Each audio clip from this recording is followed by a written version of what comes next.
신장결석, 요관결석 이런 요로결석에 한번 생기면 대단히 통증이 심하고 재발률도 상당히 높습니다. 이 요로결석을 유발하는 원인 중에 영양제가 있는 것도 아시나요? 이런 영양제가 요로결석을 유발합니다. 안녕하십니까, 약들약의 고약사입니다. 화이팅 먼저 외치고 시작하겠습니다.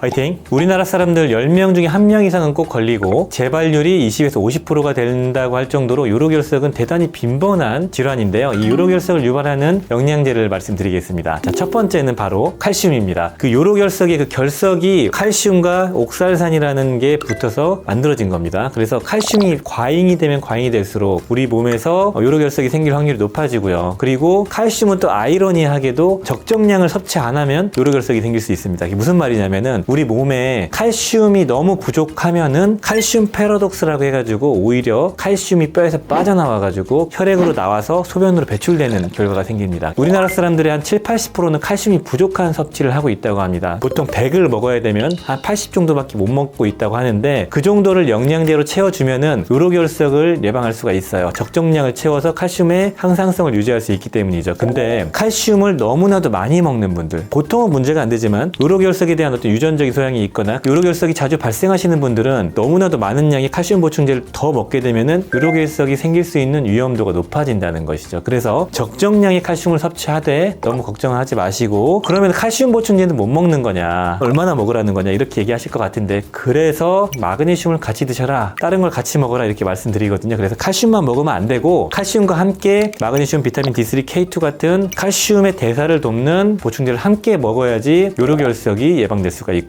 칼슘의 부작용인 칼슘의 석회화를 예방할 수가 있습니다. 자, 두 번째로 신장결석, 요로결석을 유발하는 보충제는 바로 비타민 C입니다. 비타민 C는 약간 논란이 있거든요. 요로결석을 유발한다 안 한다라는 얘기가 있지만 연구를 좀 찾아보면은 그렇게 많지는 않아요. 비타민 C는 우리 몸에서 대사가 되면은 일부는 비타민 C로 소변으로 그대로 나오고 일부는 옥살산 형태로 소변으로 배출이 돼요. 그래서 비타민 C를 되게 많이 먹게 되면은 우리 몸에 옥살산이 높아지고 옥살산이 소변으로 배출될 확률이 높아지겠죠. 스웨덴의 성인을 대상으로 한 48,000명을 11년간 추적 조사를 한 코호트 연구를 했을 때 비타민C 보충제를 꾸준하게 섭취한 사람들은 신장결석의 위험도가 2배 정도 증가했다라는 데이터가 있었고, 종합 비타민을 먹은 사람들은 신장결석이 생기지 않았다라고 나왔습니다. 종합 비타민은 당연한 게 이제 비타민 C가 함량이 낮죠. 그리고 다양한 여러 가지 칼슘 대사나 이런 소변을 산성화시키는 요인들을 배제할 수 있는, 도움을 줄 수 있는 그런 성분들이 들어있기 때문에 멀티비타민은 뭐 크게 영향이 없을 거라는 생각을 할 수가 있는 것들이죠. 그리고 두 번째 연구를 찾아보니까 여성 15만 명, 남성 4만 명을 한 11년간 추적 조사한 연구인데요. 음식의 비타민 C와 그 다음에 보충제로 먹는 비타민 C 이런 것들이 신장결석에 영향을 주나를 조사한 건데요. 여성은 특별히 영향을 주지 않았다고 나와 있습니다. 그런데 남성은 보충제로서 1000ml 이상 섭취했을 때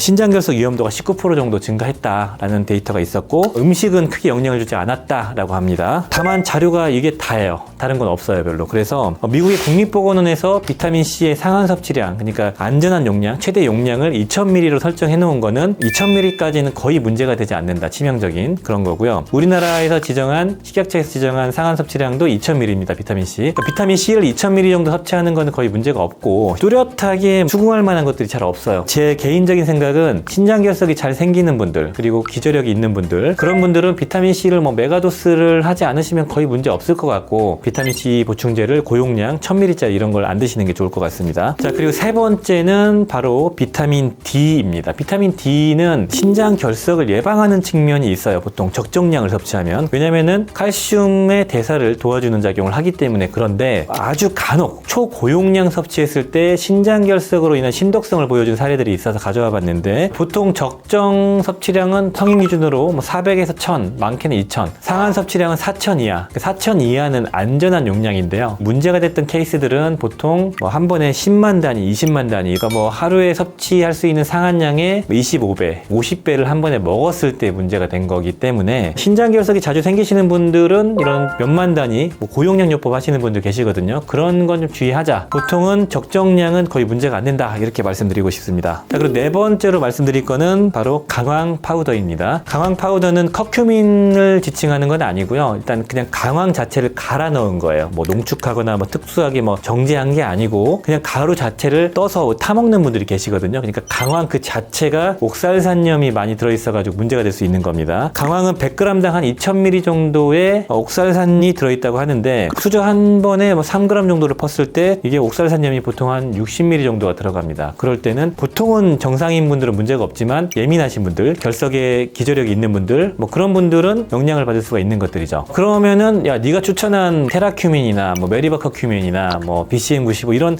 특허 커큐민은 강황 추출물인데 문제되지 않니? 라고 물어보실 것 같은데 그 문제되지 않는다고 알려져 있고 어떤 이런 정제 과정에서 옥살산이 다 제거가 된다고 알려져 있습니다. 그래서 커큐민 보충제로 나온 거 특허 커큐민은 문제가 없다. 다만 강황을 갈아서 먹는 식품들 있죠. 그런 것들은 주의하자 이렇게 말씀드리고 싶고, 다섯 번째는 바로 크랜베리입니다. 크랜베리 주스에 1리터당 옥살산염이 한 80ml 이상, 비타민C가 300ml가 들어가 있거든요. 그래서 옥살산을 섭취하면서 비타민C도 섭취하니까 서로 영향을 줄 수 있다라는 주장이 있고, 그런데 이 용량을 봤을 때는 크랜베리를 하루에 뭐 500ml씩 또는 뭐 1리터씩 계속 먹지 않는 이상에는 큰 문제가 되지 않을 용량이다. 다만 신장결석으로 뭐 치료받고 있는 분들이나 신장결석이 자주 생기시는 분들, 이런 분들은 조심하셔야겠죠. 그리고 크랜베리 보충제 농축액이 좀 있거든요. 여기에도 자료 찾아보니까 크랜베리 보충제를 일주일 동안 매일 하나씩 먹은 사람이 소변 검사해보니까 옥살산이 한 40% 정도 증가했다는 자료가 있다고 하니까 크랜베리 보충제도 신장결석이나 요로결석을 치료하고 있는 분들은 주의하셔야 될 것 같습니다. 그리고 마지막으로 여섯 번째는 일부 자료에서는 콜라겐도 영향을 줄 수 있다라는 자료가 있는데 이건 사실 좀 약간 애매한 게 많습니다. 이론상으로는 그럴 수 있다 정도로 봐주시면 좋을 것 같은데, 콜라겐에 많이 들어가 있는 이 하이드록시프롤린이라는 이 아미노산, 콜라겐의 구성 성분입니다. 이게 대사가 돼서 최종적으로 옥살레이트, 옥살산으로 전환이 됩니다. 그래서 2006년에 발표된 논문에 따르면 30g 정도의 젤라틴을 섭취했을 때 옥살산의 소변 배출량이 24시간 안에 한 40% 정도가 증가했다라는 자료가 있습니다. 근데 이게 다고요. 다른 자료는 없어요. 그래서 이거에 대해서는 뭐 쥐 실험 정도밖에 없어서 과연 영향을 줄까? 이렇게 많이 먹었을 때밖에 영향을 안 주는데, 그래서 애매하다. 다만 신장결석, 요로결석 치료 받고 있는 분들은 그럼에도 불구하고 주의하자 정도로 말씀드리고 싶습니다.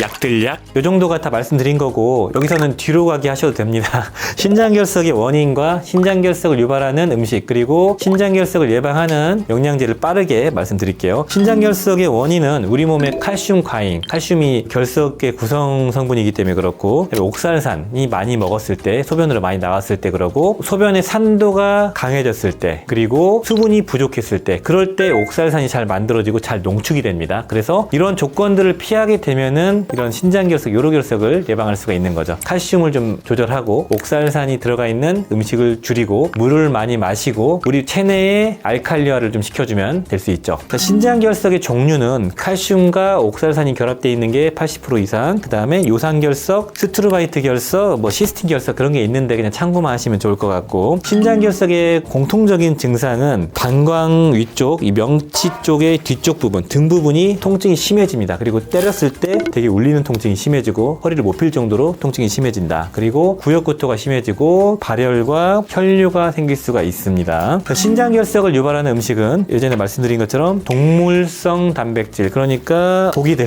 돼지고기, 소고기 많이 드시면은 우리 체액이 산성화되면서 신장결석이 생길 확률이 높아지고요. 그리고 옥살산이 많이 들어가 있는 음식을 먹었을 때 뭐 시금치, 구운 감자, 비트, 강낭콩, 참마, 고구마 이런 것들이 있다고 말씀드렸죠. 이런 것들은 좀 조절하시는 게 좋고, 그다음에 고나트륨 음식을 먹었을 때 뭐 짠 거, 라면이나 국 같은 거나 짬뽕, 포카칩 이런 거 있죠. 감자튀김 이런 걸 많이 먹으면은 소변에서 칼슘이 재흡수가 차단돼서 칼슘이 많이 나오고, 그리고 체액이 산성화돼 가지고 결석이 생길 확률이 높아집니다. 자, 그렇다면 신장결석을 예방하려면은 고기류를 줄이고 나트륨 섭취량을 줄이고 물을 많이 드시고 옥살산 많이 들어가 있는 음식 피하고 운동하고 체중 감량하시는 그런 것들입니다. 자, 신장결석을 예방하는 영양제는 구연산 칼륨. 구연산 칼륨 자체를 섭취하게 되면 우리 몸에서 중탄산 나트륨으로 이 성분이 전환돼서 체액의 산도를 중화시켜주는, 그러니까 체액의 알칼리화를 촉진시켜서 실제로 요로결석을 치료하는 치료제로 처방이 된다. 이게 이렇게 말씀드렸고, 두 번째로는 적절한 칼슘, 마그네슘, 비타민 D3, K2를 섭취하는 겁니다. 칼슘이 과잉해서 배출되지 않도록 칼슘 대사를 균형을 잡아주는 구성 요소이죠. 특히 구연산 마그네슘 그리고 비타민 K2가 상당히 강력한 중요한 역할을 합니다.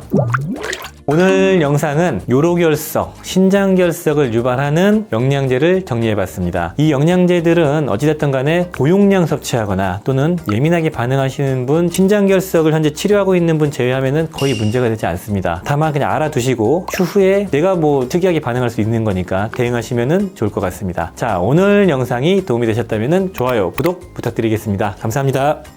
빠이요.